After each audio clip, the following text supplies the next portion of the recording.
ஓனரே, ஆவணி மாசம் வந்துச்சு. அதுக்கு எங்க 2 பேருக்கும் கல்யாணம் பண்ணி வைடா. கடுப்புல இருக்க ஓடி பேரு. பண்ணி வைக்க முடியுமா முடியாதா? முடியாதுரி. ஏண்டா கழுதைக்கு கல்யாணம் பண்ணி வைக்கிறீங்க, வாழை மரத்துக்கு கல்யாணம் பண்ணி வைக்கிறீங்க, எருமை மாட்டுக்கு கல்யாணம் பண்ணி வைக்கிறீங்க. எருமை மாட்டுக்கா?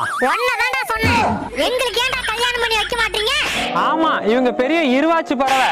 ஒண்ணு பிரிஞ்சா ஒண்ணு வாழ மாட்டாங்க. போடா டேய். ஓவரா பேசாதடா. ஏண்டா போன மாசம் அவ 10 புள்ளைய பெத்து அதுல ஒத்த புள்ள ஓ முஞ்சோட ஒத்து வரலன்னு பக்கத்துல இருந்த கோழிக்கு தத்து கொடுத்துட்டா. அது தெரியுமா உனக்கு? என்னடா எங்களை பிரிக்க பாக்குறியா? பிரிக்கணுமா? உன்னை எரிக்கணும்டி. அவன் பேச்ச நம்பாதடா. கட்டையில போறானே. கல்யாணம் பண்ணி வைக்க சொன்னா எங்களுக்கு காரியம் பண்ணிட்டு போறியா?